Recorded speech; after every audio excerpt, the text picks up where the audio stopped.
¿Grabando? Sí. Ok, hola a todos, gracias por venir, Jorge, Raúl y los Gracias. osados de siempre, Marcelo, Fiona. Bueno, y hoy día, déjenme compartirle un poquito de lo que vamos a hablar, aunque yo creo que ya lo vimos, pero me parece relevante que lo volvemos a refrescar y que se da vuelta en lo que hicimos la vez pasada, ¿no? Un poco acá se los quiero mostrar. Y es que la vez pasada estuvimos hablando de los equipos y cómo el colectivo se está tomando la agenda y cómo eso se puede traspasar a las organizaciones. Bueno, y uno de los comentarios que Jorge dejó también en el YouTube, que me pareció súper relevante, es qué pasa con la incoherencia que hay en algunos líderes de compañías donde se dicen ciertas cosas y se declaran que estos son valores, formas de hacer prácticas, pero por otro lado no se llevan a cabo y no se implementan. Entonces, estuvimos hablando con el equipo y dijimos, a ver, ¿qué pasa con eso y la generación de confianzas, ¿no? En los colectivos, porque al final, y estamos insistiendo en la palabra colectivos porque queremos desafiar la interpretación permanente de equipos. Sí, hay equipos y grupos, pero ha pasado por un vuelco porque hoy día la verdad es que el fenómeno de lo colectivo, y no estoy pensando en el pensamiento manada, que ya vamos a hablar un poquito de eso, sino que del poder colectivo, donde se reúnen gente detrás de valores, de creencias, de paradigmas que los mueve a nivel mucho más emocional y valórico que de resultados, está siendo muy poderoso. Entonces, a la conversa de hoy día le llamamos cómo se construye, destruye y recupera la confianza en los colectivos. Y vamos a tratar de tomar tres temas y siempre, por favor, si quieren hacer comentarios o sumarse, puede ser por el chat o levantar la manito y hacemos preguntas. Vamos a tratar de cubrirlo para dejarles 15 minutos también para la conversa. Y tenemos tres temas ahí. Primero es el levantar un poco los temas de la realidad, ¿no? Cómo la realidad supera la ficción. Trajimos ahí dos películas que representan muy bien el tema de la confianza y el abuso de confianza en la totalidad de una nación, como son The Big Short y el Too Big to Fail. Y la ética como palanca de generación de confianza, que voy a mencionar un par de cosas ahí para quien trabaja y para quien trabaja en las empresas. Y por último, que la confianza es un capital reputacional basado en acciones y no declaraciones, que tiene mucho que ver con lo que hablábamos con Jorge la otra vez, ¿no? Entonces, déjenme sacar esto y nos metemos a conversar, ¿no? Eh, yo quería hacer no sé, con los chicos les estuve compartiendo un par de ideas del momento que estamos viviendo, ¿eh? Porque es muy interesante lo que está pasando. Y quiero mencionarlos al modo de titular para que nos demos unos 10 minutitos si quieren para conversar de aquello. Tres eventos que son importantes. Primero, la reputación de una organización, de una compañía, que es BTR, y la respuesta que da BTR frente a la demanda colectiva de CERNAC por la calidad de sus servicios, ¿no? Y es muy interesante porque a la luz de todos los involucrados, es decir, inclusive los mismos, el mismo entorno, se les juzga como víctimas, como victimizándose, ¿no? Y ellos mismos dicen, somos víctimas de un juicio manada. Entonces, mire lo interesante del fenómeno que hace la compañía, no dando la cara, sino que la compañía, a través de su abogado, frente a la demanda de CERNAC, no habla el gerente general. Esto es Liberty. Liberty no tiene valores declarados, tiene prácticas. Es muy interesante porque yo me metí a la página de ellos. Por lo tanto, hablan de ser muy trabajadores, pero no hablan de dar buena calidad de servicio. Esto es Liberty, ¿eh? Entonces, es muy interesante la dicotomía que hay ahí. Y la credibilidad y recuperación de confianza se debilita porque la reacción es atacar. Y dicen, la gente está funcionando en términos de manada, por lo tanto, no valida, en ese lenguaje está invalidando inmediatamente a la posibilidad de ser catalogados como brindadores de un mal servicio. Ese es un tema. El segundo que me pareció súper interesante es lo que le pasó a Novak Djokovic con el tema del pelotazo a la line woman. Accidente, claramente, pero un accidente que venía reñido con un tema de manejo del enojo, ¿no? De manejo del enojo. ¿Y qué es lo que él dice, ¿no? Yo soy uno de los jugadores, es el número 1 del mundo. El US Open podría, o sea, adolecer de cualquier cosa, pero no un número 1, y resulta que puede quedarse hasta sin que la gente lo vea, supuestamente, porque el impacto sería grande. Sin embargo, lo sacan y aplican ley dura. Entonces, miren la diferencia que hay con un BTR, donde el juicio está acá y allá está, inmediatamente se aplica, no importa quién sea usted, esto no es parte de la manera en que nosotros hacemos las cosas, ¿no? Usted rompió una regla que se llama que es golpear la pelota con una negligencia indiferente. Miren, le tienen hasta un nombre a eso que hizo él. Y por último, para todos los que son más, ¿cómo se llama?, deportistas, yo todo lo veo por el otro lado, pero yo deportista no soy, que es Lionel Messi, y su famosa salida, entrada, de vuelta de los equipos, donde él en una entrevista personal, él dice: me sentí dolido, no me lo merezco, me ayudó a entender cuál es la gente que me apoya y cuál es la que no, y siempre pude haberme ido por más dinero y decidí quedarme. Ese lenguaje, el lenguaje de una víctima, pero por donde lo miren. Y este hombre lo que menos necesita es víctima. Si él es supuestamente el hombre mejor pagado y uno de los grandes jugadores, él puede tener las puertas abiertas a cualquier lado. Esto tiene que ver con que de gran líder en lo que hace y tener como el tazón por la mano, se convirtió de líder a empleado. Porque su jefatura le dijeron: usted no se puede ir porque ya pasó la cuota de tiempo donde usted podía irse. Entonces también hay un tema ahí que es interesante, y por eso que los ponía. Así que ya, dejo eso y no sé qué opina Marcelo, Fiona, y nos metemos en el tema de lo colectivo. Sí, oye, déjame agregar a eso, o tomarlo desde la peculiaridad de nuestra cultura, digamos, ¿no? Nuestra cultura, yo diría latinoamericana, pero hablemos de la que más conozco, que es la chilena, eh, que es como bien bipolar en ese sentido. Y quiero tomarme un poco del título de la pregunta de la convocatoria hoy día, ¿no? Eh, es fácil pensar en que la confianza se construye, es fácil ver cómo la confianza se destruye, pero es casi imposible sostener la posibilidad de que la confianza se recupere. En el discurso, en este discurso bipolar. No obstante, la confianza efectivamente se puede recuperar. Ahora, recuperar la confianza implica ir haciendo acciones que permitan demostrar que eres digno nuevamente de la confianza. Sin embargo, acá nos vamos de un polo a otro y quisiera eso representarlo en la figura de Longueira, que también es una figura que hoy día estás representando esta cosa de una bipolaridad que nos lleva a que, bien, usted está siendo investigado o está siendo enjuiciado, no sé cuál será la fase procesal de su situación. Pero inmediatamente la defensa es tipo BTR, ¿no? No, acá es un personaje a la que acusó de comunista, digamos, ¿no? Es el fiscal nacional, es el empedrado. Ahora, lo curioso es como la falta de accountable, ¿no? La falta de accountability en nuestra cultura, que es la que representación de lo que le pasó al tenista, ¿no? No, señor, usted podrá ser Dios, pero acá las reglas se cumplen de acuerdo a lo que nosotros en nuestro contrato social lo hemos convenido, digamos, ¿no? Y lo honramos y lo respetamos porque la base de nuestra confianza está en eso.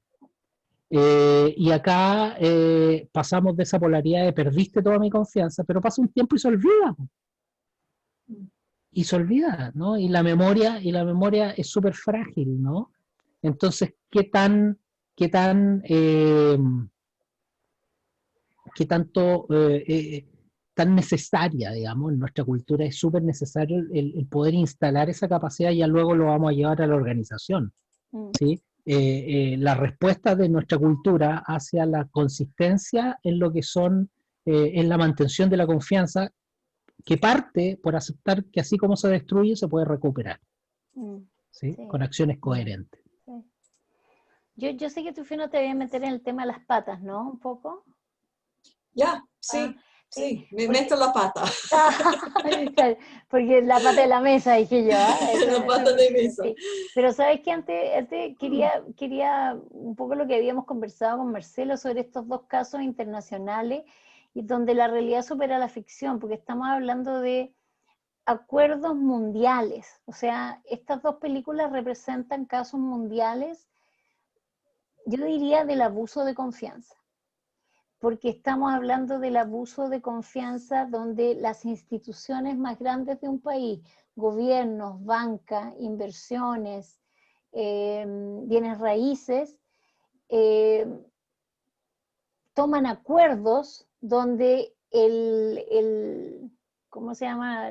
La persona que paga sus impuestos, el ciudadano común y corriente que pasa sus impuestos, cuyos fondos, cuyos impuestos van a ir a salvatar a estos grupos, no tiene voz ni voto. No fue involucrado en esa decisión. Y en el caso de Big Short, que tiene que ver con la burbuja inmobiliaria y con el tema de ir de cómo se vendían estas casas que no existían a gente que no existía, y lo que significó que la gente creyera que podía endeudarse ilimitadamente para comprar más bienes raíces porque había un ofertazo en Florida o en no sé dónde. Resulta que después se toma la decisión de dejar caer a la gente, dejar caer, o sea, soltaron al pueblo americano y la gente perdió todas sus bienes, digamos, sus casas. Y por otro lado está el Too Big to Fail, que yo encuentro que es una obra maestra, las dos películas, porque da muy buena cuenta, y en el segundo caso el tema de la banca, cómo se fue al salvataje el 2008 de toda la banca, y fue un acuerdo a nivel global, o sea, esto estamos hablando de inversiones que estaban en conversación el ministro de Economía, el secretario de Economía y de Gobierno de Estados Unidos con el de Francia, con el de Alemania, tomando decisiones de nuevo de que se iban a salvatar a los bancos que eran un ente privado, que deberían haberse salvado solos. Pero ¿qué pasaba si no se hacía? Entonces, ¿cómo vuelves a confiar en ese entorno? ¿No? Y de ahí lo tomo lo que decía Marcelo, y me voy a lo que apareció hoy día, creo sin ir más lejos, sobre la evaluación, la querella constitucional creo que se va a hacer contra el gobierno de Chile durante la pandemia para ver qué pasó con el tema de los muertos durante COVID. Y resulta que lo primero que hacen las personas involucradas, que son el presidente, Zúñiga, el subsecretario de redes, después el ministro Mañalich en ese minuto, es pedir que le cambien el juez. Entonces, de nuevo volvemos al tema de la ética y la transparencia. Entonces quiero dejar eso instalado porque es importante mirarlo a nivel grande, porque si esto pasa a ese nivel, ¿cuáles son los rangos y cuáles son las patas que sostienen la confianza en una compañía y en los equipos, ¿no? Y de ahí creo que no es importante abrirlo. Y ahí te paso a ti Sí, y pensando en como confianza, es la paraguas realmente de cuatro áreas que son importantes. Cuando tú estás diciendo a tu pareja o lo que sea, yo no confío en mi jefe, no confío en mi organización, no confío en la persona con la cual yo estoy trabajando. Es un tema muy generalizado. Tiene una sensación que podemos ver en otro rato sobre la neurociencia, pero es importante ver cuáles son las cosas que realmente están afectándote. Y primero es la sinceridad. ¿Tú estás escuchando algo que tú crees que la persona está pensando o es puro chimullo, como se dice en buen chileno? ¿Tú estás sintiendo que hay un involucramiento? Que la persona involucrada realmente están preocupados lo que está pasando. Segundo. El tercero tiene que ver con la credibilidad, y yo creo que por el tema de la tenista es muy importante la organización de tenista, por la credibilidad en términos de decir que hay una historia de comportamiento. Si ellos dicen a este tenista que voy a seguir jugando porque dijo, lo siento, me enojé un poquito y no me pasó algo, se pierde toda la credibilidad de una organización que ha funcionado por años en una forma correcta. Y lo otro es obviamente la competencia. Si la organización tiene la competencia para hacer el trabajo a nivel de la impecabilidad que uno está esperando. Si tomamos BTR, hay varios test de pata que podemos cuestionar. Para mí, por ejemplo, me cuesta mucho el tema del servicio de cliente, por ejemplo, la sinceridad. Nosotros vamos a mandar nuestro técnico mañana a las 3 de la tarde y una semana después todavía está esperando. Tú tienes una experiencia personal con eso, yo me acuerdo. Yo tengo experiencia. Es muy buena. El involucramiento es como, bueno, ese no es mi trabajo. Yo no hago esto. O se pasa la pelota de una o parte de la organización a otro. Competencia. También a veces está cuestionando. ¿Realmente tiene la competencia por lo que la persona, el cliente necesita? Y ni menciona la credibilidad. Tiene una historia de impecabilidad en lo que está haciendo. Y cuando tú empiezas a mirar este tipo de áreas en una empresa o organización, es donde puede realmente analizar dónde puede mejorar la confianza. Había un estudio en Pricewaterhouse en 2017 que dijo que 55 CEOs en empresas estaban preocupados por la amenaza de falta de confianza en su organización en el impacto. El impacto en este estudio mencionó cosas como cuando hay mucha confianza en una organización, hay increíble estadística de temas que ver con HR. 74% menos estrés en equipos, 50% más productividad cuando hay más confianza, 13% menos días de enfermedad, 29% más satisfacción con sus vidas y 40% menos de agotamiento. Y ese es antes de la pandemia. Entonces, no podemos decir, oh, confianza es una de estas cosas lindas que vamos a mandarle a la psicóloga para crear. Es algo que tiene que ser parte de la organización a nivel de persona y equipo y organización y país, por no decirlo. Sí, son súper relevantes los números que Hola, tú tenías arriba de la mesa. Hola, Susana. Sí. Marcelo, no sé si tú querías agregar algo ahí. Yo quería agregar a propósito de esto Bueno, hay dos cosas, no sé si estoy bien en este punto, que yo quería agregar la reflexión de la víctima y el protagonista, ¿no? Yo creo que la empresa claramente se victimiza, más allá de que pueda ser de que no puede decir otra cosa por una cuestión de estrategia legal. O sea, no puedo asumir si efectivamente la embarré, me hago cargo aquí y allá, porque eso implicaría que asume tácitamente una serie de responsabilidades que tienen un costo económico muy significativo. No quiero defender a la empresa, digamos, ¿no? Pero pareciera ser que hay una relación de una adecuación costo-beneficio según la cual pareciera ser más económico ser una víctima. Ahora, estructuralmente, funcionalmente siempre es más económico ser una víctima, porque la víctima por definición es inocente, digamos, ¿no? A priori.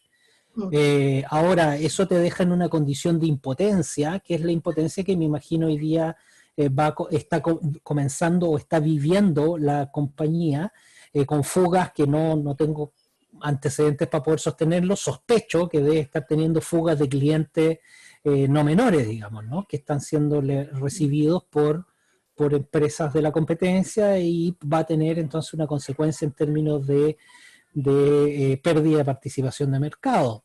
¿Te das cuenta? Ahora, esa posición, esa estrategia de la víctima te deja en una posición de incompetencia. Quiero llevarlo un poco al mundo de la organización. A veces se aprecia tu marca, se aprecia tu compañía, independiente de los costos económicos de corto plazo que pudiesen ser significativos, porque claro, son las consecuencias que pagamos por las decisiones que tomamos, ¿no? Pudiésemos obtener un beneficio mucho mayor en términos de lo que es la estabilidad de tu prestigio a lo largo, ¿sí? A lo largo del tiempo. Pareciera ser que la mirada en términos éticos apunta en la lógica, al menos de lo que estamos hablando, a mirar bien a corto plazo, digamos, ¿no? Son como apuestas cortitas, digamos, ¿no? De corto plazo, no son apuestas de largo plazo, donde efectivamente en el largo plazo me resulta mucho más conveniente tener una coherencia, ¿cómo le llamas tú, Claudia? Una coherencia de identidad, una coherencia de identidad profesional, ¿no? Que te asegura que tú efectivamente puedes perder, pero dijiste que no a un negocio porque efectivamente no estás en condiciones de responder adecuadamente a aquello y asumes el costo que eso representa, ¿no? Pareciera ser que la mirada transaccional de corto plazo se nos diluye en una ética como un poco infantil, si tú querís, digamos, ¿no? Sí. Bastante infantil, donde claro, la víctima se cayó el vaso, pasó casi por magia, digamos, ¿no? Las cosas pasan. El boom no pasó. El boom no pasó, digamos, ¿no? Qué sé yo, casi como se comió la tarea de mi perro. Sí. Oye, y déjame contarte una experiencia muy personal sobre estas compañías. Yo tuve, sobre esta compañía en particular, no quiero tampoco que hagamos así una activa contra propaganda respecto de, estamos señalando ahí hechos. El hecho mío es el siguiente: en verano en mi casa donde yo vivo pasa una compañía de la competencia de BTR y dice: señor, acabamos de instalar fibra óptica, ¿usted le gustaría cambiarse? Y yo lo primero que pensé fue no, o sea, yo BTR estoy súper bien, digamos, años de mi vida, la única compañía en la que he estado fiel a BTR. Pero mi señora lo hace pasar y le dice: a ver, pase, no, dígame de qué se trata. No, al final era como por 5 lucas menos, teníamos 300 megas más de ancho banda. Entonces me dice: oye, pero cambiemos, ¿no? Los niños juegan Fortnite, a estos juegos, cambiemos, ¿no? Y además nos sale más barato que el otro. Ya, yo dije ya. Y fui a devolver mi aparato, y cuando me devuelvo el aparato comienzan todas las estrategias de retención de clientes, y una de la última ejecutiva ya, como la ninja encargada de capturar a los clientes, me dice: usted está cometiendo un error. Lo van a estafar.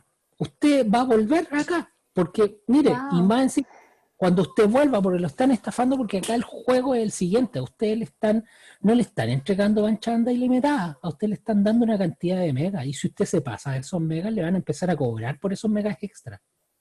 Me lo dijo con una certeza tal, de una compañía en la cual yo confiaba completamente, y me vine para la casa con una angustia tremenda.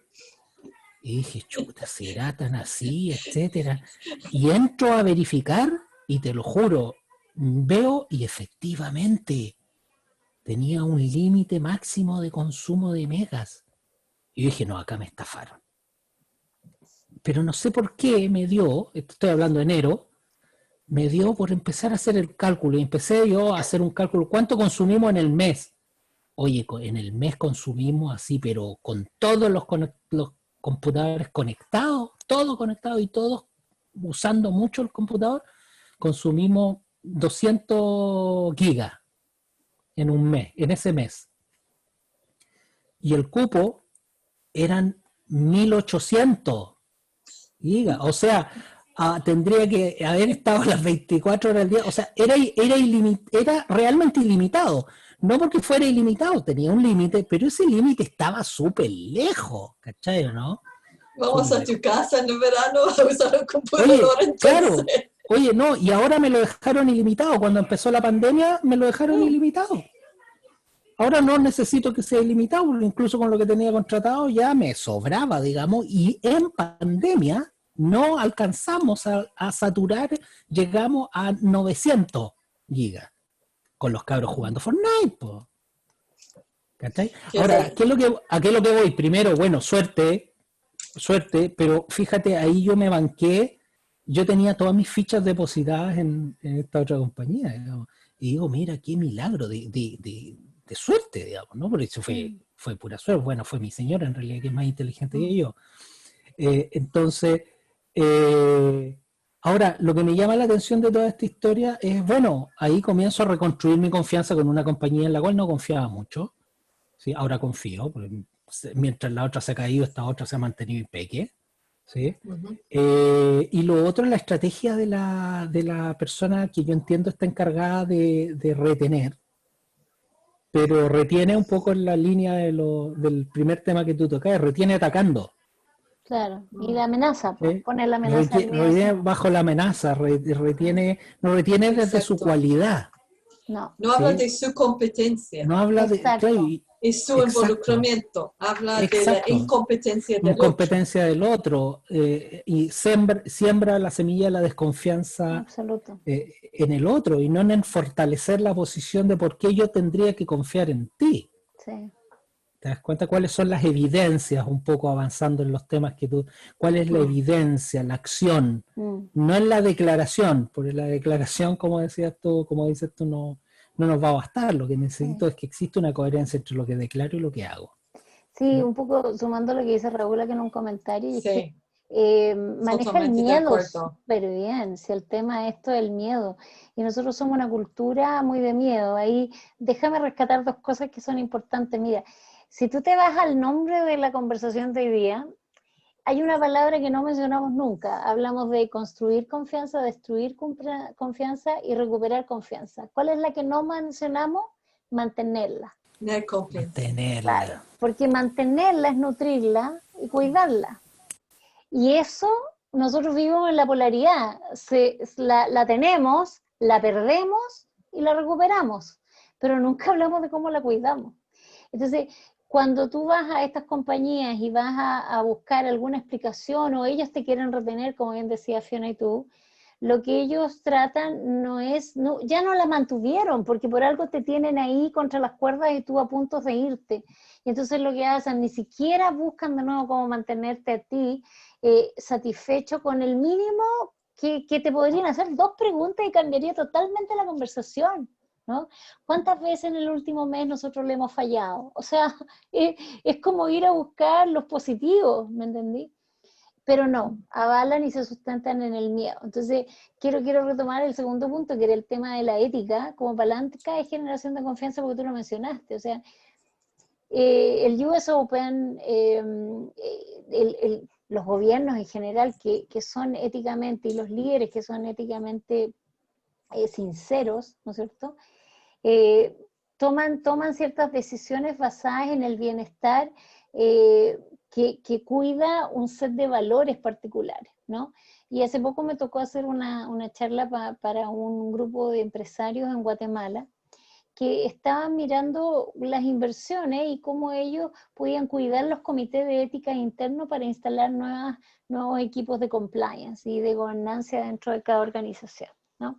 Y uno de los datos interesantes que levanté, no me parece que lo compartí con ustedes antes, y es que ¿cuáles eran una de las claves más importantes para poder invertir en un país, ¿no?, que generaba confianza de inversión?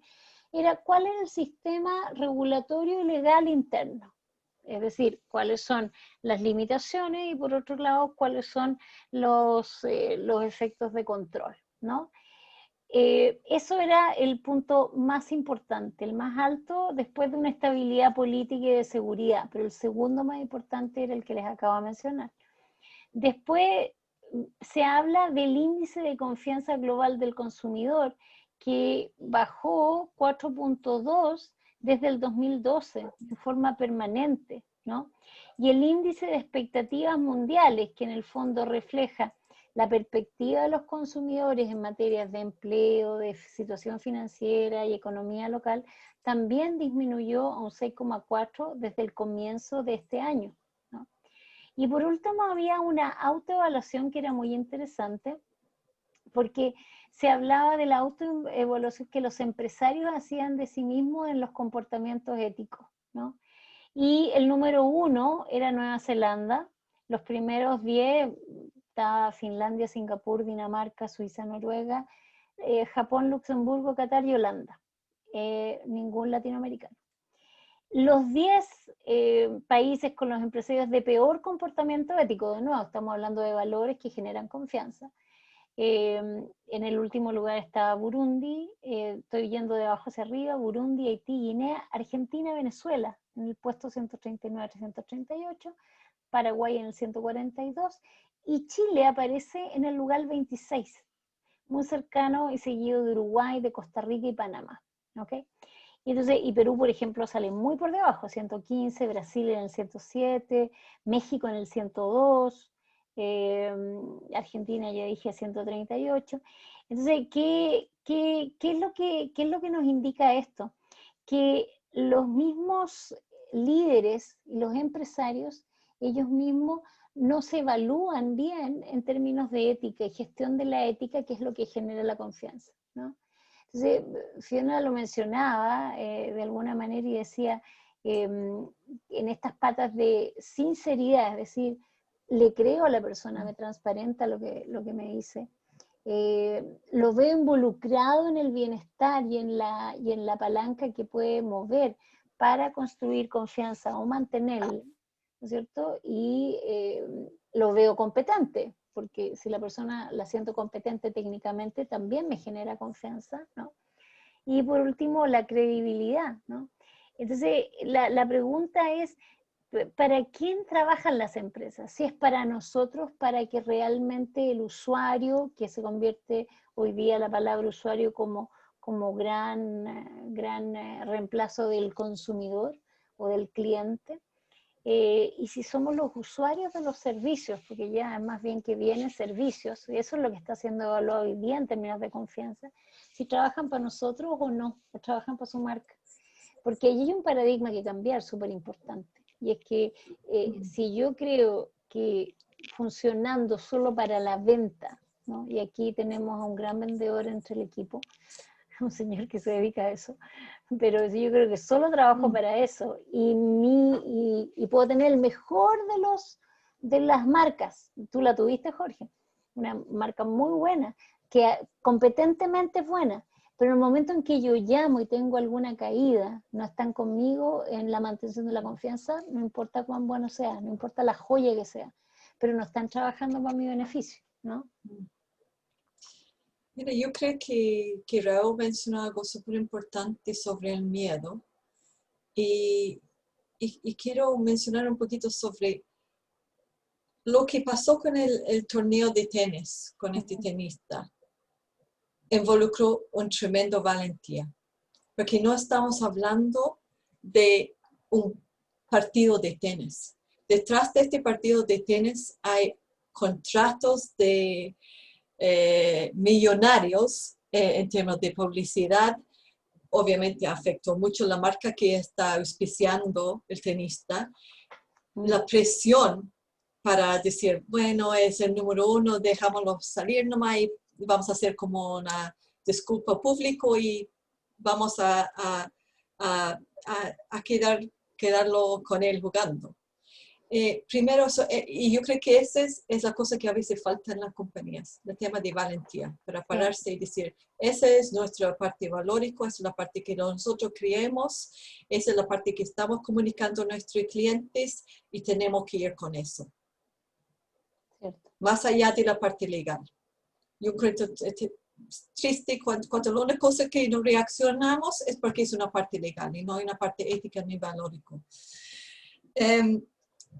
Hay una historia en Texas, en 2019, donde había un banco lleno de personas y fue evacuado porque pensaron que tenía un fuga de monóxido de carbono. tanto fue el miedo, la gente salieron y 34 personas terminaron en el hospital con problemas cardíacos y con problemas de salud de un tipo o de otro.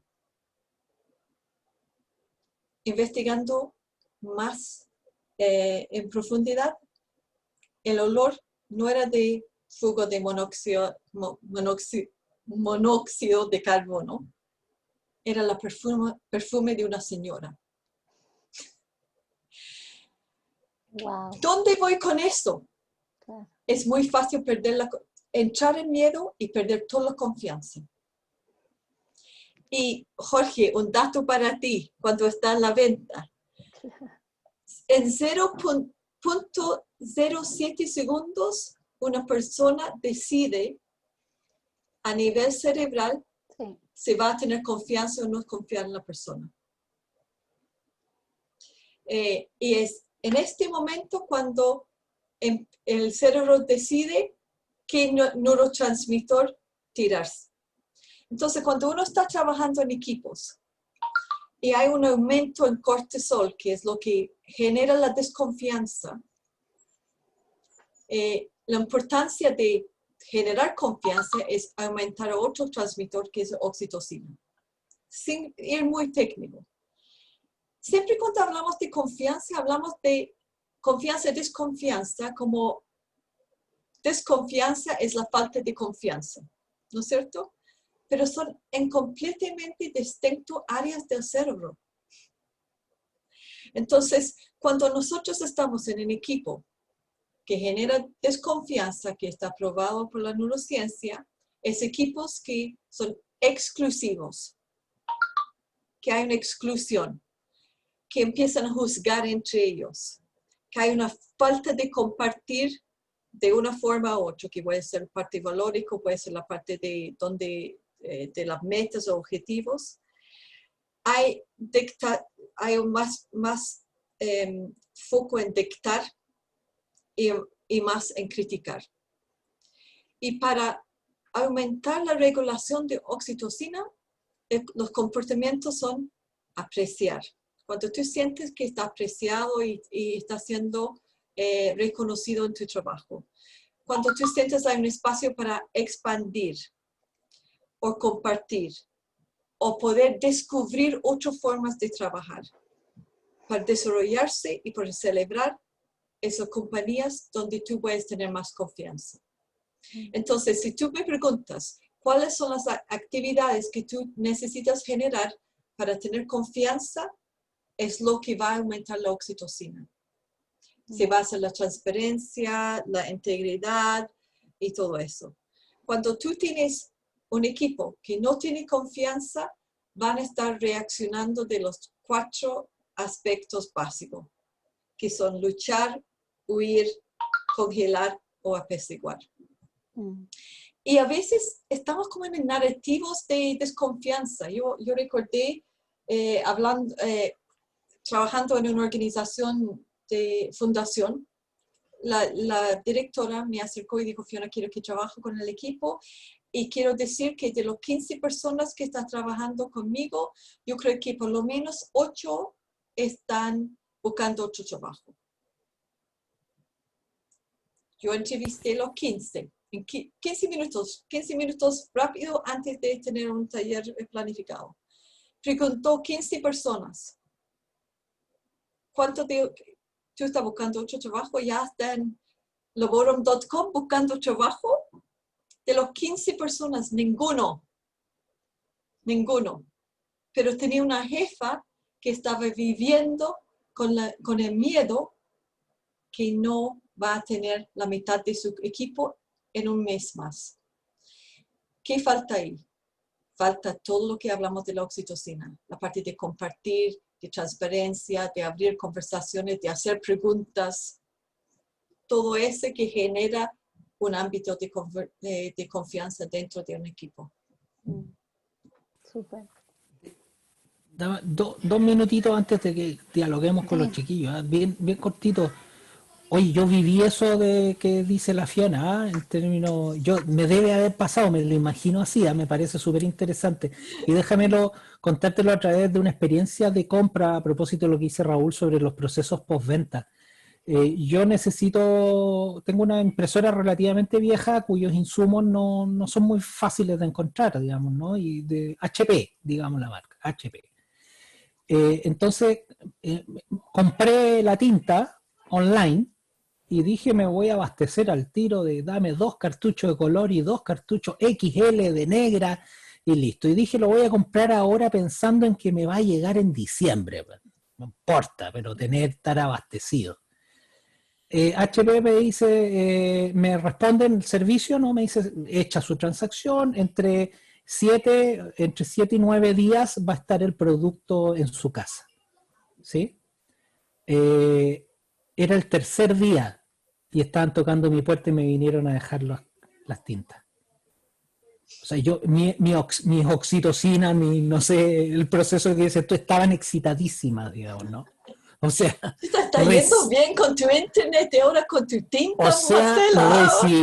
recibí la tinta que esperaba para 9 días más, que la verdad yo no confiaba en lo absoluto que me llegara en 9 días. Yo dije, si me dicen 9, son 18. Y Y te ya como que me volviste. acostumbré. Y me acostumbré, o sea, me compro un libro y me dice va a llegar el 2 de septiembre, y llega el 15. O sea, no sé, por decirte algo. Entonces ya estaba acostumbrado a que se frustre la expectativa, pero acá aparece una compañía que me regaló una experiencia que hace rato que no vivía, que era que se superara mi expectativa. No lo entregó ni en 7 ni en 9, la entregó en 3. Y Yo no podía creerlo. ahí te añadió toda esta parte de la credibilidad. Absolutamente, ¿no? Cumplió. Entonces, primer paso cumplió. Absolutamente. Y permíteme darte algunos ejemplos, solo nombrarlos para no latearles, pero revisé yo la encuesta de microdatos de la Chile de octubre, el informe de noviembre que da cuenta de octubre del 2019, y les nombro las 3 primeras o las 4 primeras instituciones más confiables. Bomberos, la número 1, las ONG, las juntas de vecinos y organizaciones territoriales, a propósito de lo que conversábamos la semana pasada de lo colectivo, los hospitales, las universidades, para dejarlo ahí. Les nombro así muy rápidamente el resultado del centro de microdatos, del termómetro social, se llama, si quieres lo buscan, termómetro social, Universidad de Chile, saca estudios todos los meses. Las 3 instituciones, o los 3 más confiables son naturalmente los trabajadores de la salud, el colegio médico, y volvemos a lo colectivo, lo colectivo, trabajadores de la salud, colegio médico, gremial, y el tercero, alcaldes. Los alcaldes, cómo han ganado credibilidad, cómo han ganado confianza ciudadana, da lo mismo que partido, ¿no? La figura del alcalde. Y último dato, a propósito lo dijo la Fiona, y para regalarle a Jorge también, te recomiendo este libraco que se llama Cómo decidimos, de Jonah Lehrer. ¿Sí? Ya después te mando, hay que encargarlo fuera de Chile, bueno, no está acá, Cómo decidimos, que es una síntesis genial de un libro de un psicólogo que ganó el premio Nobel de Economía, porque no existe el Nobel de Psicología, que se llama Daniel Kahneman, que tiene otro libro que es mucho más denso, que se llama Pensar rápido, pensar despacio, donde hay todo un análisis, y ahí fue la primera vez que escuché lo que decía Fiona acerca de los procesos neurofisiológicos en la acción de tomar decisiones, digamos, ¿no? Así que, eso, para no... Porque la Susana dejó ahí una pregunta súper interesante. Yo quiero cerrar con lo siguiente. Nosotros hablamos de la ganancia en confianza dado tu reputación, ¿no? Entonces decíamos que uno de los puntos importantes era construir confianza dado el capital reputacional que está dado por acciones y no por declaraciones. Y comenzamos con los ejemplos que dimos hoy día. Y quiero irme a eso, a brevemente mencionar 5 ámbitos que deberíamos considerar sumados a lo que decía Fiona, en relación a cómo acercarnos a los equipos y cómo acercarnos a lo colectivo para entender cuáles son sus barreras de entrada, frente a la desconfianza, ¿no? O sea, yo líder nuevo, tengo que construir equipo, tengo que hacer declaraciones, las cuales ellos solo escuchan declaraciones, todavía no me han visto jugar en la cancha. Y yo tengo que tomar y hacer de nuevo un muy buen diagnóstico y análisis en base a 5 factores a considerar. Una, el estatus. ¿Qué es lo que a este grupo más le duele? El estatus, la certeza, la capacidad de autonomía, o la capacidad y el foco relacional, o la equidad. Esos 5 factores van a estar presentes siempre en los equipos y yo, si los puedo levantar bien, seguramente van a estar presentes más de uno, no es que se vaya a concentrar, pero voy a tener una tendencia de que haya uno más. Si la gente es muy técnica, lo que yo voy a tener que demostrar es mi competencia técnica, y de nuevo me sumo a lo de la pata de la competencia que mencionaba la pata de la mesa de Fiora, ¿no? Si el tema es relacional y el foco es relacional, voy a tener que trabajar mucho mi nivel de sinceridad, porque tengo que mostrarme vulnerable, tengo que abrir el espacio de que mi reputación se vaya construyendo en base a eso. No sé, si tiene que ver con equidad, tengo que tener un poco lo que se hizo con Djokovic, o sea, tengo que cumplir mi palabra en las buenas y en las malas, ¿no? Entonces, hay esas variables que son de neuroliderazgo, que están totalmente apalancadas en la reacción de lo que Fiona nos explicaba con mucha más destreza que yo en cómo funciona el cerebro. Son palancas que tenemos que tener en el acto de cuidar nuestra reputación. Y quiero cerrar con un brevísimo ejemplo, un personaje muy destacado en Chile, tú lo conoces, Marcelo, no voy a mencionar su nombre, pero alto líder, histórico líder de la minería en Chile. Se estaba por ir de la compañía y obviamente, ¿qué es lo que quiere dejar? Un legado reputacional, porque era el gran tótem, o sea, realmente era el gran líder histórico de esta compañía. Y por él lo habría hecho, pero lamentablemente un familiar u otra persona que estaba cerca de él había sido involucrado en licitaciones no muy transparentes y su hoja reputacional fue dañada inmediatamente. Entonces, todo lo bueno, todo lo maravilloso que construyó, porque un tipo que, o sea, que te puede leer la roca, el rey y el derecho, por decirlo así. Sin embargo, salió la transparencia, otras cosas, y eso dañó totalmente su reputación. Entonces, tenemos que tener mucho cuidado y dar la cara y explicar qué es lo que estoy haciendo para que nuestras declaraciones se vuelvan en acciones realmente que den cuenta de aquello que estoy diciendo. Eso es lo único que nos va a marcar, ¿no? Y con eso yo por lo menos termino esa parte, no sé, Fiona, y nos vamos a las preguntas. Nos vamos a las preguntas. Sí. La Susana tenía una pregunta súper buena, si quieren se desmutean, pero acá Susanita la veo, y tenía que ver con el tema de la imagen personal, ¿no? A lo mejor esta pregunta tiene que ver contigo, y yo también la puedo ver desde el SCARF model, el modelo SCARF de neuroliderazgo. Pero dale tu, Fiona.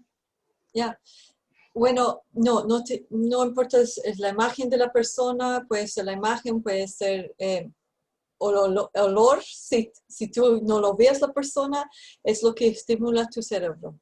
Eso puede ser cualquiera de los sentidos. Déjenme decir que es súper importante cuando entramos en esta situación, particularmente cuando conocemos a alguien por la primera vez, que a veces uno tiene que preguntar por qué estoy reaccionando en la forma que estoy reaccionando. Por dar un ejemplo, a veces estamos recitados. Yo hace más de un año ya estuve en un mall, y no voy a los malls mucho, y me acerqué a un guardia para preguntar dónde estaba el baño. Y él inmediatamente me dijo, yo no hablo inglés. Y yo lo dije, pero no estoy hablando inglés, estoy hablando castellano. Pero dado que él me vio como gringa, inmediatamente él reaccionó y dice, yo no voy a entender a esta persona, porque yo no hablo inglés.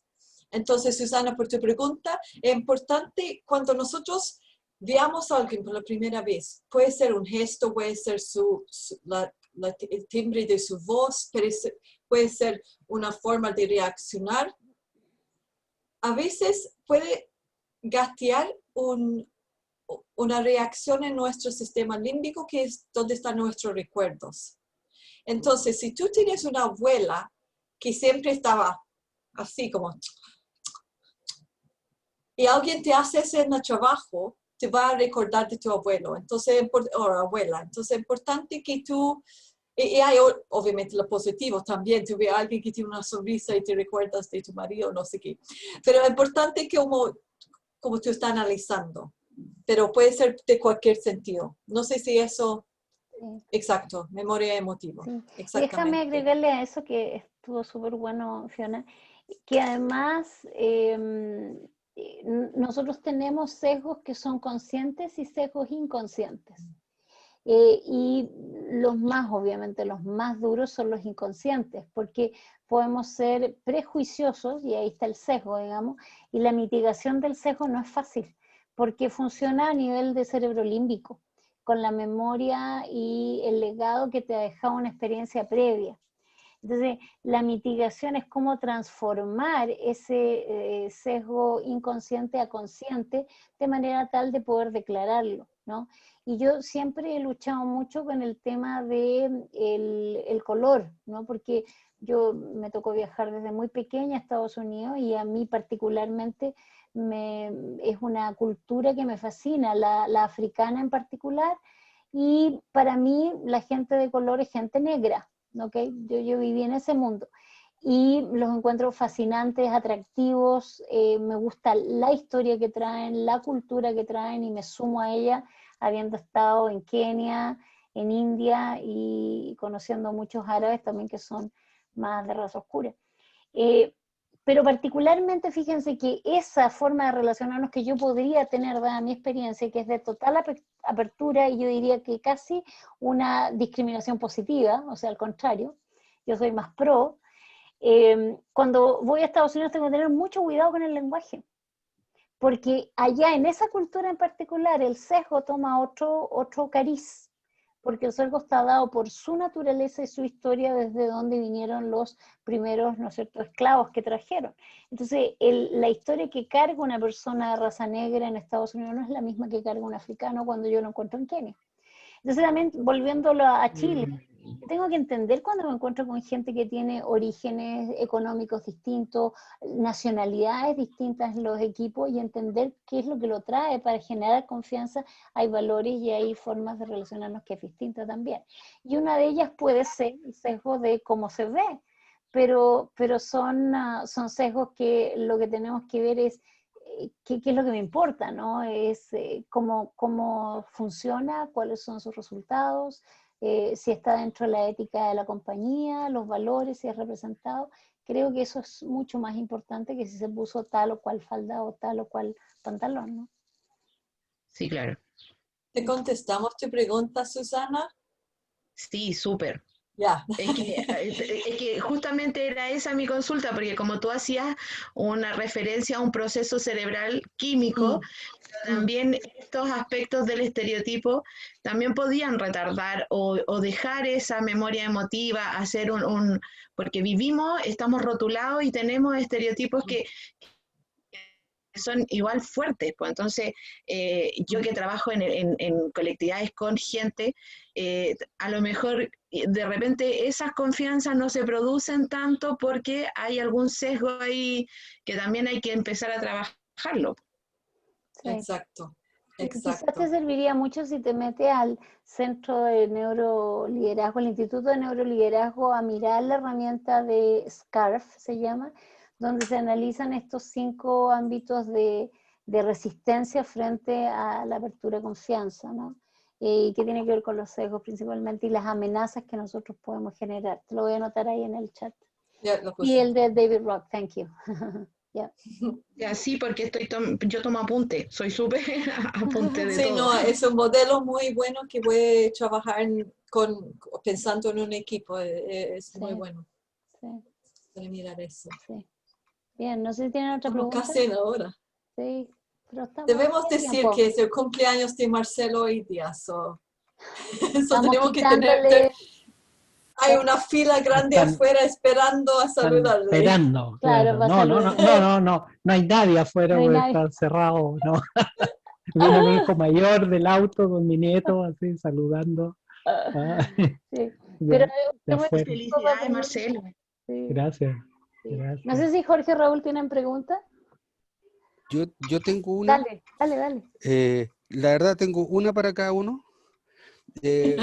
Más que pregunta es un poco debatir algo, en realidad es plantear mi percepción respecto, que es la única vez a la semana que tengo para hablar con gente que respira ética como ustedes, pero me ha tocado hablar con más gente que la verdad sienten el mundo distinto, parece que respiran debajo del agua. Entonces, por ejemplo, lo más entretenido, partió Marcelo hablando respecto de la recuperación de la confianza. Yo tomaba mis notas, así que estoy leyendo mis notas.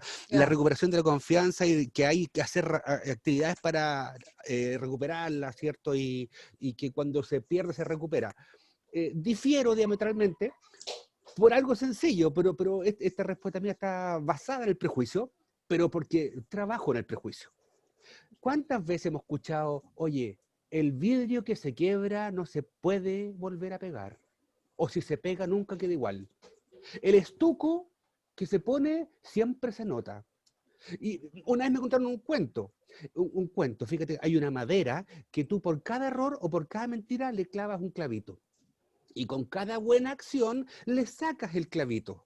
Al final de los años vas a ver la madera llena de hoyitos sin clavo. Es decir, la confianza se recupera, pero nunca es la misma. Entonces, Marcelito, si tú me decís que con buenas acciones uno puede recuperar la confianza, debe ser en Groenlandia, Noruega, en esos países que tú estás acostumbrado a ver y leer, pero me cuesta mucho llegar a conocer a esa gente. Entonces encuentro genial que tú hayas tenido equipo de trabajo de alto rendimiento, como dijiste la vez pasada, que hayas logrado eso. Porque yo no conozco todavía, estoy bajando a la práctica dura, digamos, de lo que pasa con los equipos de trabajo. No me ha pasado de la manera honesta, no el discurso de la boca para afuera, de la manera honesta, en donde yo haya visto que se produjo un problema, se quiebra la confianza del equipo y después se recupera y de verdad no pasa nada y seguimos tan amigos como siempre. Una como esa, ¿ya? Segundo, respecto, Claudia habla de salvatar empresas privadas, cuando Claudia habló de que no era muy bien visto, que algunos gobiernos salvaban. Yo hago una pura pregunta. ¿La Chile va a quebrar en algún momento, o la TAM va a quebrar, o está por quebrar? ¿Ustedes creen que el gobierno de Chile, teniendo al actual presidente, habiendo sido un ex dueño, no va a salvar a la TAM? Esa historia continuará, porque hay que esperar 6 meses más para ver qué pasa, ¿ya? Pero hay empresas que son emblemas nacionales. En la Segunda Guerra, General Motors construyó bombas y motores a Estados Unidos. Por lo tanto, Estados Unidos, cuando hubo una deflación, salvó General Motors. Yo encuentro que es probable, y no vería mal, que efectivamente el gobierno de Chile salvara la única línea aérea que tenemos, porque resulta que antes teníamos dos, LAN Chile y la DECO. LAN Chile compró la DECO, ahora queda Sky, que es más chiquitita, ¿cierto? Pero efectivamente LAN Chile o LATAM es un emblema nacional. Entonces, está súper bien planteado lo que dice Claudia. Yo creo que hay casos y casos, donde el tema es cómo hacerlo. Porque si me dice que van a hacer una consulta ciudadana para poder salvar una empresa emblema, te vaya a demorar mucho en reaccionar, ¿cierto? Otro caso podría, por ejemplo, podría ser Codelco, ¿ya? Que está como en la misma, es estatal, tiene directorio, pero también es emblema nacional. Y Fiona, tú dijiste algo súper interesante, me mandaste ahí un mensajito, me dijiste que 0,7 segundos se dispara el cortisol y te dice si hay o no hay confianza. Me acordé de algo y me toca aportar a mí, Jean-Pierre Garnier Mallet, un físico que se ganó el premio Nobel, que está vivo, francés, y que sacó la ley del desdoblamiento del tiempo. Me fascinó cuando lo leí, no sé si te conté, Claudia, a ti, no me acuerdo si te compartí esto, y Jean-Pierre Garnier Mallet, lo que dice es que está el mundo disociado, que tenemos un mundo totalmente paralelo, que existe todo, y que nosotros tenemos una partícula en el mundo paralelo que es como que entrara a un hoyo negro, ¿ya? Y que se produce una especie, no es idéntico a una especie de viaje en el tiempo, que por lo tanto tú logras saber lo que va a pasar 0,5 segundos antes, porque tu partícula disociada o tu ser, tu copia disociada, te manda la información. Y es como lo que nosotros absorbemos o interpretamos como la intuición. Entendamos intuición como la capacidad de poder intuir lo que va a pasar sin haber vivido la experiencia. Porque para atrás se llama empírico, ¿cierto? Yo reacciono, tomo conocimiento en virtud de lo que conozco por la experiencia, prueba y error. Entonces, solamente quería dar esas 3 apreciaciones respecto a las 3 consideraciones que ustedes han abundado. Sí. Gracias, Masters. Sí. Oye, yo súper cortito, no me demoro 2 minutos. O sea, por un lado me alegra que, Jorge, que hayas tenido experiencia y que sigas teniendo, y ojalá la sigas teniendo, de esa consistencia en la cual se quiebra y se quiebra, digamos, ¿no? Ciertamente se quiebra y no vuelve a ser igual, ¿sí? Claro, en mi caso no ha sido en Groenlandia, ha sido en Chile, en el cual las confianzas se recuperan, ¿sí? Se recuperan, no es lo mismo, por cierto, toma tiempo, y a veces incluso aunque se intentan recuperar fracasan, digamos, ¿no? Y ahí yo recuperaría la sabiduría popular de la canción que dice tropecé de nuevo con la misma piedra, digamos, ¿no? Parece que si no, no existiría esa canción, digamos. Yo creo que es parte de nuestra cultura, ¿no? Eso nomás, no sé, Clau, si tú quieres... Sí, súper, yo creo que hay que agregar algo. La confianza colectiva se basa en lo individual. Por lo tanto, si el individuo per se no es capaz de mirarse yo siempre lo pongo así en las charlas y en los talleres que me toca liderar con gerentes. Es como quiere usted ser recordado por su hijo. O sea, aquí hay un tema de identidad. Entonces, yo puedo equivocarme, ciertamente, y puedo dar un ejemplo que no sea el mejor. El tema que por eso seré juzgado y por eso seré confiado y seré digamos, un foco de confianza o de desconfianza permanente. Pero también por el origen y la naturaleza de mi trabajo, yo creo absolutamente en la capacidad de transformación de las personas. Si lo interesante de lo que tú comentas acá es vasijas más, clavos menos, es que tengamos conciencia de cuántos clavos estoy poniendo y cuántos estoy sacando y el impacto que está teniendo en mi vida, ¿no? Y muchas veces ese nivel, y eso es lo que yo trataba de poner, no me acuerdo cuando hablamos de liderazgo, ¿por qué es tan clave tener un nivel de autoconciencia y de autoconocimiento? Porque entonces no puedo ir por la vida que me lleve el mar. O sea, yo no puedo ir diciendo, mira, la compañía lo hace, el otro lo hizo, yo lo haré. No, es que esto es un tema absolutamente personal. Y si una sola persona coloca un no o un paralelo en un equipo, eso ya siendo un precedente para que el equipo empiece a dialogar de otra manera y se pongan esas conversaciones como grandes elefantes arriba de la mesa, ¿no? Y sobre Blanchile o Codelco o el que sea, primero que nada yo no me atrevería por ningún motivo, ni me siento capaz ni podría hacerlo de pronosticar nada. Pero creo que hay que instalar maneras de tomar decisiones desde la información transparente. Estas cosas no pueden caer como una decisión determinada entre gallos y medianoche, donde se dice, mire, y ahora ya Latam o cualquiera sea la compañía, ya no está amenazado, ¿no?, de quiebra. Creo que mientras más transparencia, y ahí de nuevo los colectivos son los que están exigiendo esa transparencia. Por eso que los alcaldes, yo particularmente creo que están siendo mejor evaluados, porque están más cerca de lo cotidiano. Hay que estar cerca de lo que le está pasando a la gente. Entonces tengo que mantener a la gente informada. No sé cuál será la vía ni la manera de tomar una decisión de esa envergadura. Y yo cuestiono mucho tu declaración, que la voy a llamar muy tradicional, de decir que son empresas emblemáticas y orgullo del país. Hoy día yo no sé si existe eso, porque el mundo cambió. Para que eso exista, yo necesito dejar de leer la cantidad de quejas que hay en relación a la calidad del servicio que tiene la TAM. Porque entonces sí yo me sentiría orgulloso, mira, la TAM es Chile, la TAM es, oye, mira todo lo que creció. Pero cuando tengo colegas, yo misma, donde el trato es realmente de las personas que trabajan en el aeropuerto, dista mucho de desear de una cordialidad, un respeto por el ser humano, literalmente. Entonces yo digo, no me representa esa compañía como Chile. Ninguna lo sería así. Y esa ha sido una experiencia personal mía y de un colega mío, o sea, estoy hablando de primera persona. Entonces, ahí eso, con eso diría yo que puedo acotar. Raúl, tú tenías preguntas, no sé, Fiona, si querías decir algo. Muchas gracias a todos. Sí, de nada.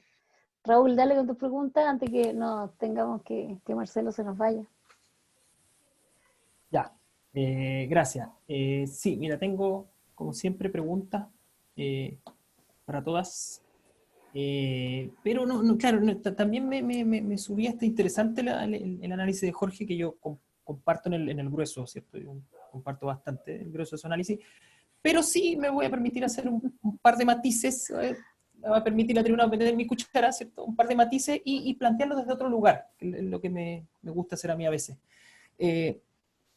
Primero, claro, la concepción de Lanchile, ¿cierto? Como empresa emblema, que es lo que decía un poco Claudia, también concuerdo, como emblema nacional, ¿cierto? Estoy de acuerdo hasta que era Lanchile, digamos, que, entendiendo que era una empresa privada también, o sea, compararla con Codelco me parece que hay más que un matiz, hay una diferencia grande. Codelco es alguna parte nacionalizada y de hecho gran parte de los ingresos de la nación vienen de ahí. No así Lanchile, que es una empresa que puede ser representativa, qué sé yo, porque es nacional, pero es de capitales privados. Muy distinto a lo de Codelco.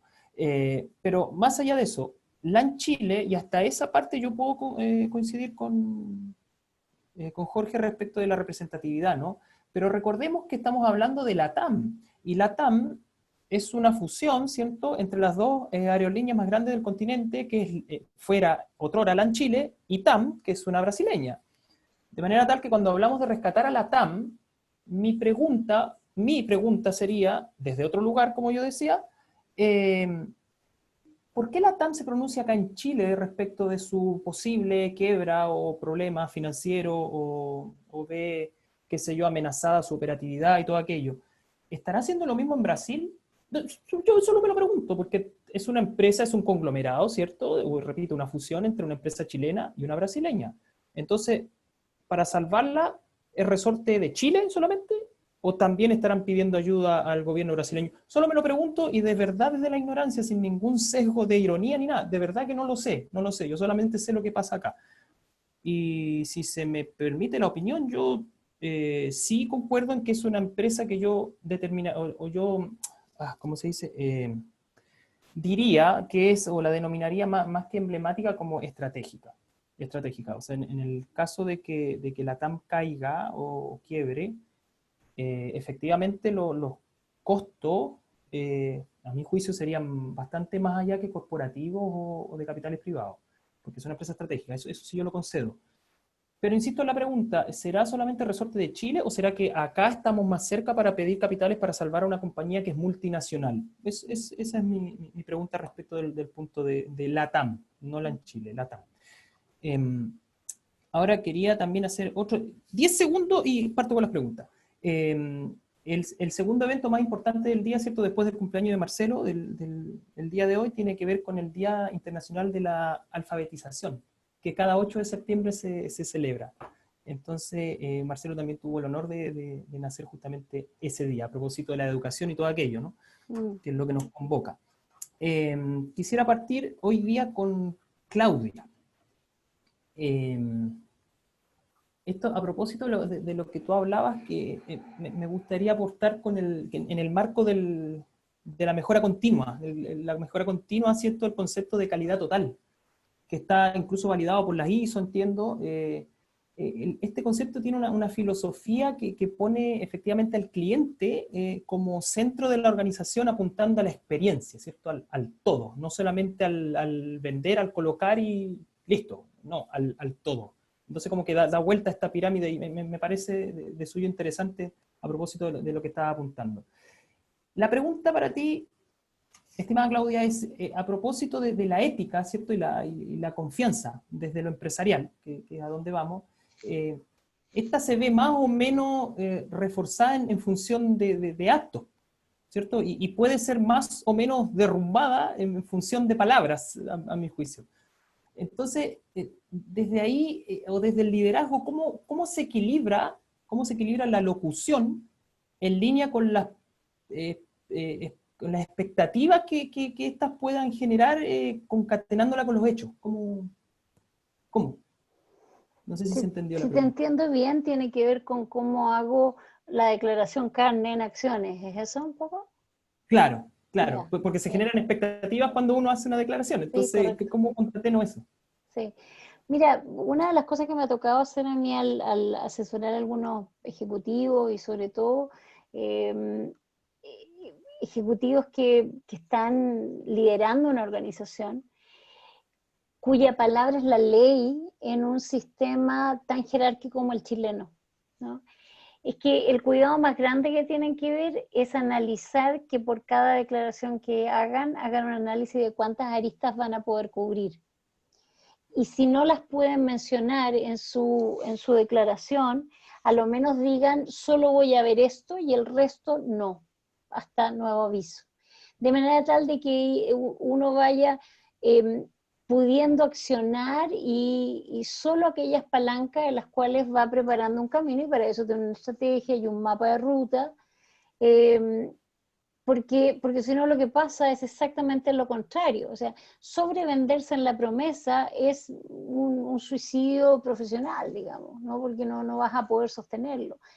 Si tienes un equipo de alto rendimiento, un equipo espectacular que te va a cumplir y que ellos además a su vez van a tener una autonomía alineada con tus valores y los de la compañía, maravilloso. Pero eso se da poco, se da, pero poco. Y llegan momentos pico y después bajan también los rendimientos. Por eso que el alto rendimiento no se sostiene siempre, va entre alto y mediano, ¿no? Entonces yo creo que lo primero es el cuidado de qué comunico, cómo comunico y ponerle límite a la expectativa. Quizá esa es una pregunta que nos ha tocado mucho hacer y cuidar muchísimo. Tenga cuidado con abrir esta puerta porque esta puerta implica todo esto. Y si usted la abre, su gente va a esperar esto, sí o sí. Entonces, si usted no está dispuesto a abrirla o a cumplir, entonces no lo diga. Y no lo diga, ni siquiera, porque ¿qué le pasa al líder que se entusiasma y se engolosina a veces con los grandes discursos inspiradores? Pero en la inspiración te puedes equivocar muchísimo, muchísimo. Tú puedes inspirar con medidas muy, digamos, muy limitadas, en el buen sentido de la palabra. Por ejemplo, la líder de Nueva Zelanda, o sea, Jacinta no promete absolutamente nada que no vaya a cumplir y va punto a punto, paso a paso. Los todos y los nadas a lo Trump son un desastre porque no son nada, son vacíos absolutos. Que apelan a una cultura que satisface a un grupo en particular porque pareciera que es lo que quieren escuchar, y definitivamente al otro grupo lo tiene totalmente hastiado, ¿no? Entonces, ese es el gran desafío para el líder, el ver y acotar que no existen los todos, los nadas, y las generalidades tienen que estar totalmente, digamos, borradas de su lenguaje para llevarlos a cosas muy puntuales, ¿no? Y así se cuida la reputación y se cuida la ética que va dada por la confianza al final, ¿no? Sí. Como evitar declarar o caer en declarar intenciones, ¿no? Porque las intenciones pueden ser muy nobles, pero a lo Solo mejor la generan expectativas planificación, que... claro, solo tu planificación. Mira, yo tengo muchas dudas de los líderes que dicen vamos a tratar de, vamos a intentar hacer, eso para mí es Están nada, es ambiguos. cero, es cero. Porque no es ninguna promesa, es solo es un candy, Declaración de ¿no? intenciones, claro. Es un candy para que usted se engolosine un ratito y diga, no, pero si él lo dijo, no, él no lo dijo, o ella no lo dijo. Lo que dijo fue otra cosa y Usted ahí lo puede tenemos que sacar con estar que más trató de preparados. hacerlo. Sí, y tenemos que estar más preparados para desafiar a la gente con evidencias, eso es. Sí. Claro, cuando yo digo voy a intentar hacer esto, después me la puedo sacar con decir que lo intenté. Entonces yo Por cumplí supuesto. en mi promesa de intentarlo. Sí, Y no, exacto. básicamente no hice nada. Sí, ¿Se entiende? sí, sí. Perdón, y ayer o anteayer veía un debate en un canal, son 5 minutos, están hablando justamente de la Asamblea Constituyente Futura, el cambio de la Constitución, y había uno a favor y uno en contra, y el que hablaba a favor, por algún motivo, estaba muy preparado y tenía una cantidad de puntos clave, esta es la acción que hay que hacer, esto es lo que hay que cambiar y esto es lo que hay que hacer. Y el señor del otro lado le decía, Pero si eso está en estudio, eso está en la agenda, eso se va a ver cuando se verá, ahí no hay nada, es puro aire.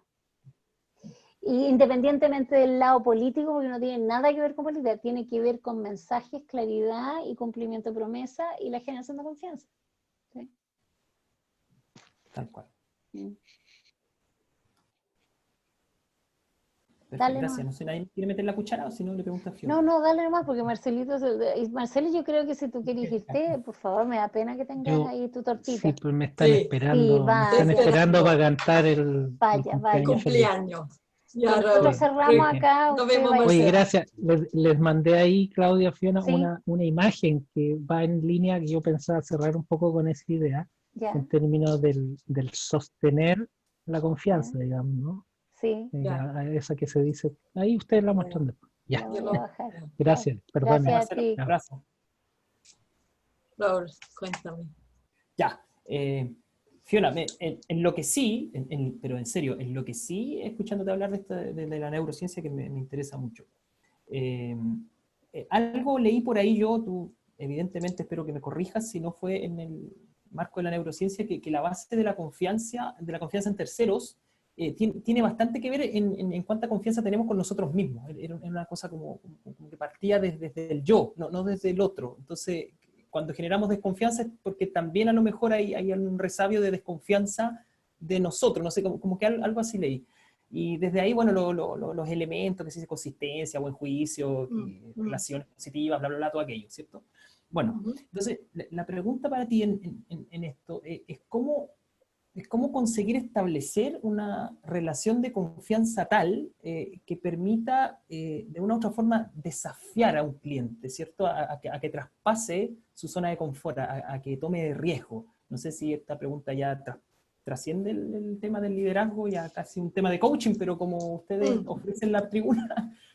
Mira, solamente para decirte, desde la palabra desafiar, ya probablemente está mandando una persona, sin una conversación antes, si tú estás desafiando a alguien, tú puedes meterse en un alto disparador de cortisol, porque va a sentir que tú estás rinconando. Si tú conversas con la persona y pones un contexto por qué quieres desafiarle, es más fácil que te va a aumentar la oxitocina. Pero decir yo voy a desafiar a alguien sin un contexto Claro. puede generar los comportamientos que son de cuidado, de como protección. Entonces es importante que uno está ahí explicando el contexto. Y en eso yo diría es importante explicar tu intención y mirar cuál es tu impacto. A veces con gerentes o con personas que estoy trabajando, a veces me dicen, pucha, la persona no me habla, me reacciona mal, se enojo. Entonces es importante ahí decir, ok, bueno, ¿cuál es tu intención? Porque a veces explicando tu intención ayuda a la persona a decir, chuta, realmente quiere que yo mejore. La forma en que está haciéndolo es pésimo. Está hablándome mal, pero su intención realmente es que yo sea mejor en mi gestión en el trabajo. Ahí es donde tú puedes después decir, bueno, pregunta a las personas cómo es tu impacto. Yo diría por ahí parte. Sí, solo agregar que el cerebro funciona en dos paradigmas, amenaza y recompensa. Entonces,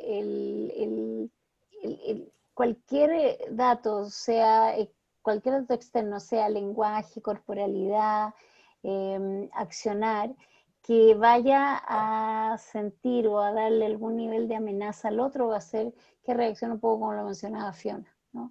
En esas 3 o 4 variables, ¿no? Salir corriendo, defender, atacar o menguar, creo que era la otra. Sin embargo, si yo trabajo desde la recompensa sincera y logro bajar, como dice Fiona, en la intención a la acción, el impacto va a ser el deseado, claramente. Y yo diría, Raúl, te doy tarea. que empieza a pensar en la autoevaluación. ¿Cuáles son sus disparadores? Cuando te sientes como esta tensión de me quiero ir, porque ese es donde tú estás entrando en este espacio de aumento de cortisol que te va a generar esta desconfianza. Y cuando tú tienes desconfianza, ya estás comunicando a la otra persona. Es como exactamente como tú dices. Perfecto. Súper. Perfecto. Muchas gracias. Gracias a ti. Que esté súper bien. Jorge, ¿estás por ahí todavía? No se fue, se despidió. No sé, hay Se un fue, iPhone. no sé Yo con creo quién que es está. él, pero a lo mejor no no. tiene sonido. Está ahí en el iPhone. Bueno, vamos a cerrar nomás. Vamos por el Para próximo. sí, si Dios quiere. Gracias. Gracias a todos por venir y nos vemos el otro martes de todas maneras.